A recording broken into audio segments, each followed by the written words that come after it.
Ini dia hasil lengkap pertemuan Presiden Jokowi dan Presiden Zelensky. Presiden Joko Widodo mengadakan pertemuan dengan Presiden Ukraina, Volodymyr Zelensky, di Istana Mariinsky, Kyiv, Ukraina, pada Rabu, tanggal 29 Juni tahun 2022. Dalam pertemuan tersebut, Presiden Jokowi menyampaikan bahwa kunjungannya ke Ukraina merupakan perwujudan kepedulian masyarakat Indonesia untuk Ukraina. Saya sampaikan ke Presiden Zelensky bahwa kunjungan ini saya lakukan sebagai manifestasi kepedulian Indonesia terhadap situasi di Ukraina, kata Jokowi saat menyampaikan keterangan bersama. Dalam kaitan ini, saya menawarkan diri untuk membawa pesan dari Presiden Zelensky untuk Presiden Putin yang akan saya kunjungi segera, imbuhnya. Jokowi menegaskan posisi Indonesia mengenai pentingnya penghormatan terhadap kedaulatan dan integritas wilayah.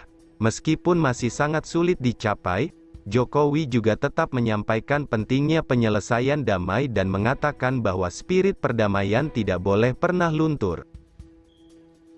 Selanjutnya, Jokowi juga menyampaikan kepeduliannya terhadap dampak perang bagi kemanusiaan.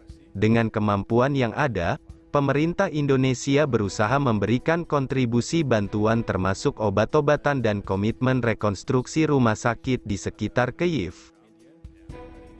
Di samping itu, Jokowi menyampaikan pentingnya Ukraina bagi rantai pasok pangan dunia.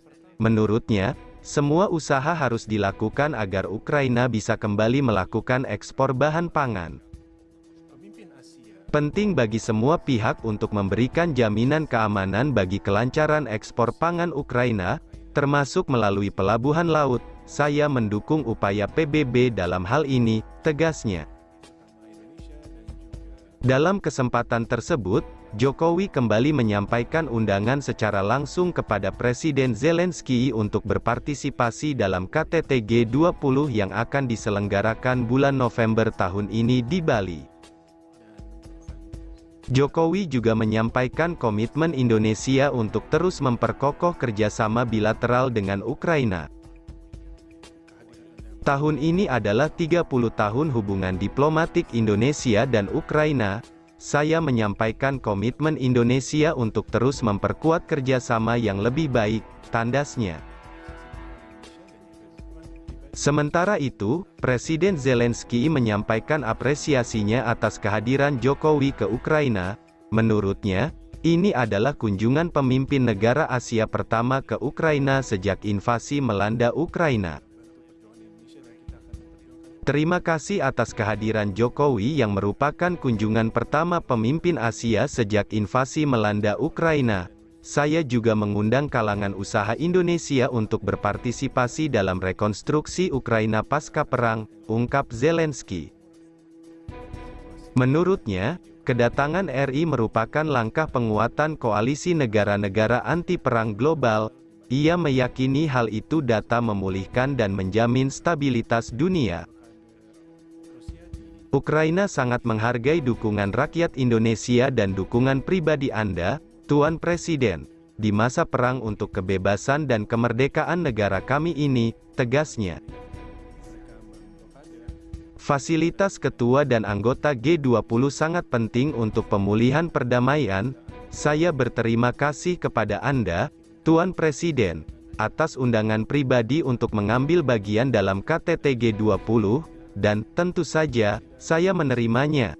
Undangan partisipasi Ukraina akan tergantung pada situasi keamanan di negara itu dan pada komposisi peserta, jelasnya sekaligus menjawab kehadirannya di G20. Di kesempatan yang sama, ia pun meminta dunia memperhatikan Rusia, di mana negara itu wajib mencabut blokade terhadap pelabuhan Ukraina guna melanjutkan ekspor produk pertanian domestik secara penuh.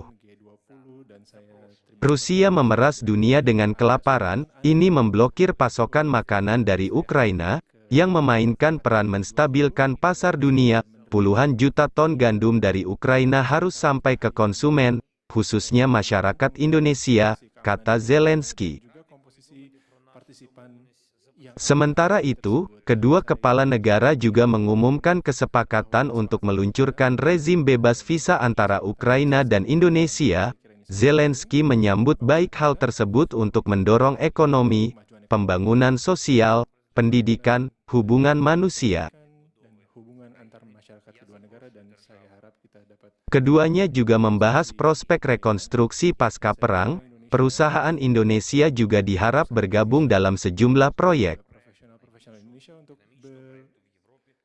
Ini kabar baik, ini penting bagi negara kita dari semua sudut pandang, untuk ekonomi, pembangunan sosial, pendidikan, hubungan manusia, ujarnya.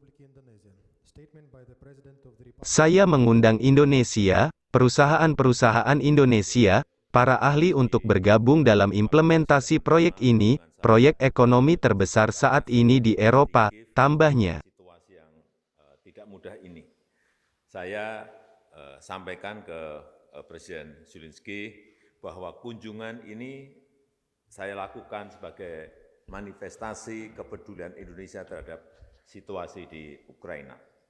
Dari pertemuan bilateral tadi, saya ingin menyampaikan beberapa hal.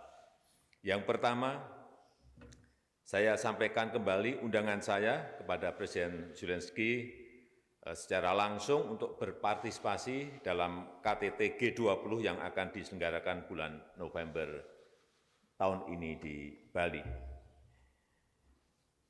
Kemudian yang kedua, saya tegaskan posisi prinsip Indonesia mengenai pentingnya penghormatan terhadap kedaulatan dan integritas wilayah.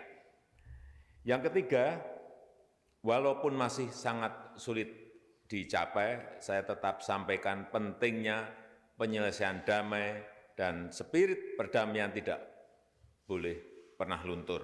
Dalam kaitan ini, saya menawarkan diri untuk membawa pesan dari Presiden Zelensky untuk Presiden Putin yang akan saya temui segera. Yang keempat, saya sampaikan empati dan kepedulian saya terhadap dampak perang bagi kemanusiaan.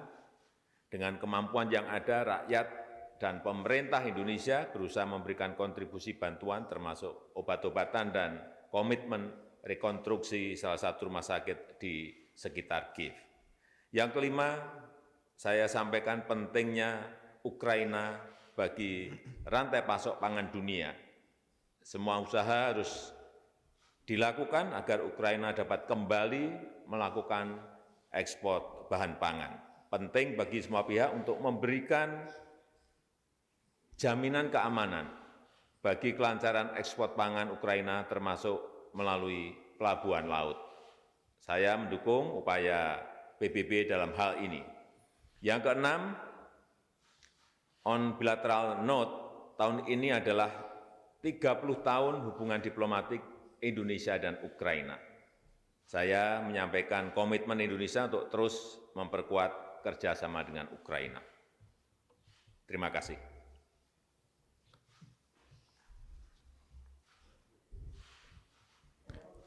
Statements concluded. Thank you very much. Thank you so much.